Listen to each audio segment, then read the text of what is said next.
do we realize maybe for typing challenges some liberty. This afternoon it is sad for me to stand here to bring condolence on behalf of the pastors, leaders, elders, and members of this Seventh Day Adventist Church here in Bent-Drewpics. Because almost every member of the family inside here I know very well. Miss Veronica was my special friend. Miss Veronica lived just down the lane below me. I just had to go across and in the bush.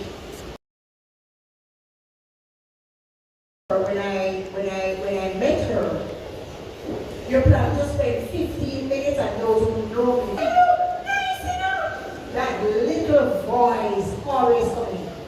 She was so sweet. She was an honest woman. You got what she was doing. She loved her children. I can tell you that. That always comes to her from Miss Veronica is her love for her children and wanting to see them all succeed the best way they can in life. She was very kind, always looking out for her neighbor. Like Christina said, her neighbors and the children. I remember one day, I recall having visited her, and while sitting on the veranda, she said, "See me, little friend, I come there now." And the children, we continued our conversation. There was something about Miss Veronica that I seems not to fully understand until this day. How a woman who is in pain and going through challenging time always go through it with a smile and a sense of no worry. She was always that sense of confident woman, even when she was having pain. And I fell in love last week when I could call Vern, I could call Herma and say, "Herma, you know my sister has something from Montgomery and she wants to send it from me. I want to publicly tell you how much I appreciate your kindness." I know I told you, but most of them and the past students at Bent-Drewpics and in their family, especially Chunky was. I want the teachers at Bent-Drewpics and primary workers to wave your hand. I see some of you, I don't know, there they are. Contributors to the education of the children from Slide who are connected to this family. I see Shane, who is at the door. Miss Herman, #1 bus driver to Montgomery. They took us to Montgomery. Where's Shane? Yes. They're connected to so many persons. And we really want to acknowledge you all today. And as a church family, we want to let you know that we mourn with you. And while we can't understand your pain of losing such a precious woman, such a humble and a gentle soul who will give her heart away, even when she has nothing left, we want to let you know, and especially our church family here in Bent-Drewpics, which is Fiona and Eric, who are her grandchildren, and sister,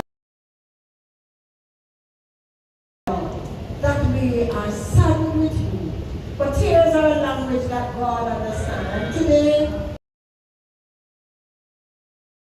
to know that Jesus has promised that someday sweet, in that sweet by and by, He is going to wipe away all tears from your eyes. And there will be no more death nor sorrow.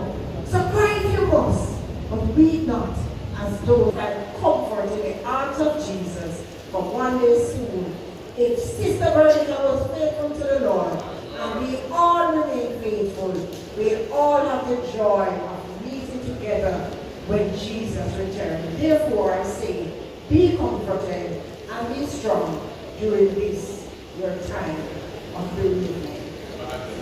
We will now have the eulogy, which will be read by Rochelle and Romaine Smith, grandchildren of the deceased.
or even snap her fingers. Each gesture a sign of escalating intensity of labor pains. Finally, on July 16, 1946, the ordeal came to an end. The midwife with a smile conveyed in Edwin Bailey at the joyous news that she had given birth to a healthy baby girl. They named her Veronica, for Alfred and Edwin, welcoming their sixth child into the world, must have been a moment filled with profound happiness and gratitude. She completed 6 years of schooling at Sly Primary School, but unfortunately, her pursuit of education came to an end there. With her teenage years upon her, it is essential for her to find a means to support herself. Thus, she was sent to explore dressmaking, though it didn't resonate with her, and eventually fell through. In an era where job opportunities were scarce, she turned to crafting as a means of livelihood. As a young girl, she earned her living by skillfully plaiting straw baskets and limited options. A fascinating young lady was brought up in a disciplined and Christian-like home. She was baptized in the Catholic Baptist Church. Ephraim Dunkley and son of his soil must have been watching her for a long time and finally threw the love ball at her. She caught it gracefully. This marked the beginning of a love story. A portrait blossomed into marriage, and not too long after they started bearing fruit. The first fruit, Herman, was born in 1965, then another fruit, Lightborn, was born in 1966. 6 other fruits were named born: Dave, Earl, Sophia, Ray, Marlon, and Michelle, respectively. With 8 mouths to feed and to send to school, times were tough for my grandfather. His sole source of income was fishing, but it was unreliable. During dry weather, the catch from the river failed. Seeing the need to supplement the family's finances, and my grandmother made a bold decision. In 1978, she began selling string in Kingston. This venture proved to be a turning point as it significantly improved their circumstances. For 12 years, she tirelessly blended in Kingston, providing stability and opportunities for her family. In 1990, Grandma embarked on a journey to the USA, where she spent 6 months before returning home to resume selling string. However, her time abroad was far from over. Soon after she left once more, this time for an extended period. In the USA, she found employment as a caregiver and excelled in her role, earning respect and favor of those she served. Despite being far from home, she remained committed to her church, maintaining her spiritual ties even while residing in a foreign land.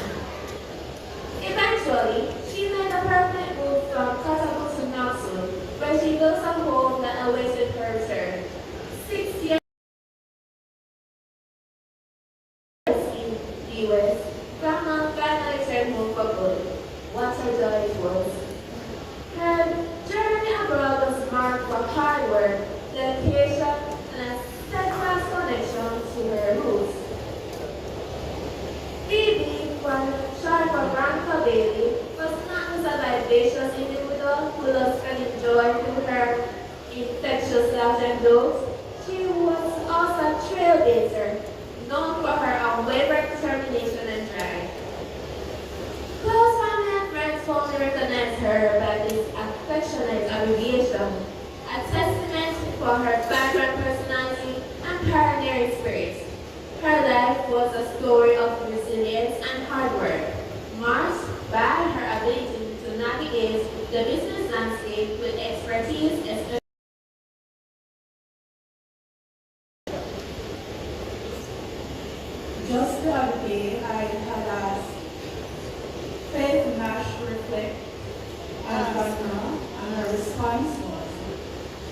I cannot forget the days when Aunt Veronica and Bonnie used to take turns with the basket of shrimp on their heads from Puzzle to Laconia.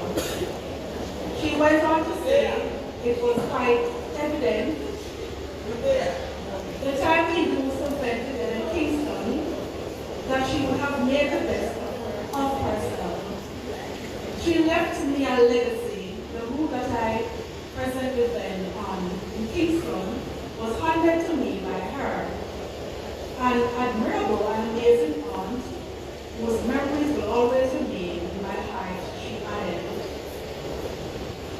1 year after returning home, she received a devastating diagnosis of breast cancer, which led to an immediate need for surgery, followed by extensive medical treatment.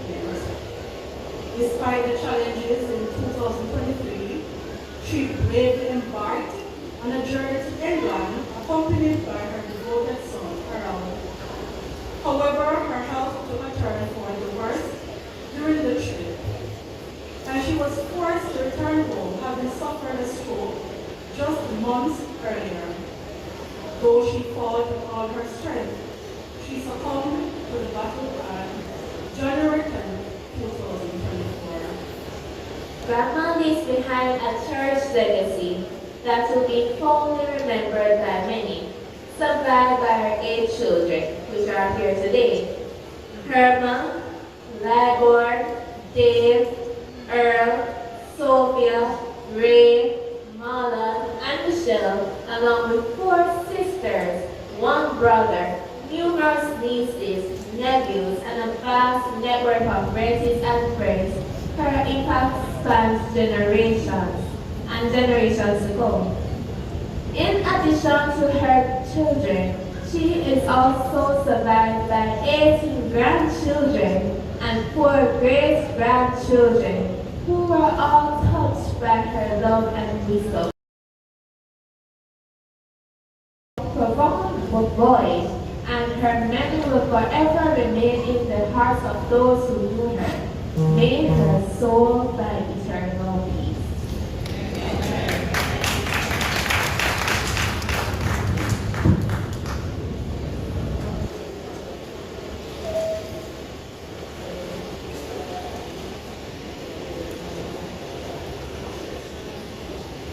Thank you so very much for that kind reminder, taking us down.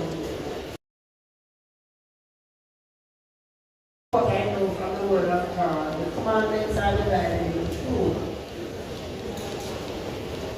Love for God and love for our fellow beings. The first portion of the service this afternoon, I would say, was rendered to Sister Veronica. But the next phase must be rendered to God. Because regardless of what we would have said this afternoon, Auntie Veronica cannot, did not, and will not hear. All that happened, all that transpired, all the wonderful things we said about her, she's not hearing. But we are here, and we can hear. It therefore means that the message that we will hear from now on, along with those that would have been rendered earlier on, acknowledge, because last week, as I said before, we were in Montego Bay, and many of those who were there last week are here. But I want to especially acknowledge the speaker's brother, Ian, long-time friend from me. I think he stepped outside, yes, maybe he stepped outside with his family. But Ian, I also want to acknowledge Michael Lynch. And I see Michael on the outside. Thank you for being here to provide that support, Michael. And it's coming from your dear friend, the speaker, from our old church up in Glendevon. Along with them are Elders Denzel Morrison. He is an Associate Publishing Director for North Jamaica. Elder Morris, welcome. Nice to have you here in Grand Savannah. And we also have Elder Wade Davidson from the Ocho Rios Church. Elder Davidson, I see him all right. Ladies, welcome him.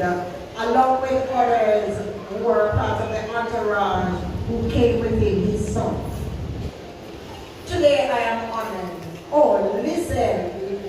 Lizel Samuel, there's Mr. Samuel, who spoke so highly of the speaker's mother last week. And these are to be acknowledged, of course, for having provided the support for our speaker today. Because he is not only here as our speaker, but he's the nephew of the deceased who are to be here for his aunt today. I speak with great pride and honor for this young man. We go way back in the early 90s when I became a Seventh-day Adventist. And I met this young man through some special encounter. His mother became my friend and his brother Ian. And we, I would say, blew together.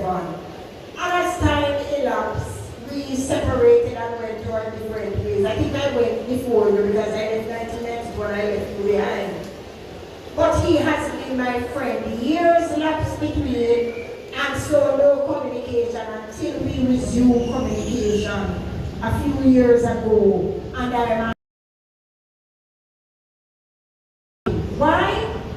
I've watched a humble young man give his heart to the Lord, went on the battlefield immediately as we do as young people, and he has never looked back unless he said, "Come follow me." Today he has matriculated to such a level that he has extended his educational which is Ocherius and Trelawney. St. Anne and Trelawney, sorry, you know Ocherius and Ocherius is a parish. St. Anne and Trelawney. Hard work on his hands. But as I watched him and recognized how this young man has been humbled, and he has found it an honor and a pleasure that I feel honored, though his wife is not here unavoidably this afternoon. His son is here. I think I saw him earlier on. He just stepped out on the outside. But I speak of none other than my brother, my friend, dear heart, and a message from the Lord for us today. And so what I would pray from us is our undivided attention and our prayer that as the Holy Spirit speaks through him, we will not hear so much his eloquence as we the sanctuary fire of this descendant of the church in Bent-Drewpics will bless our hearts with the song of meditation, after which, hear ye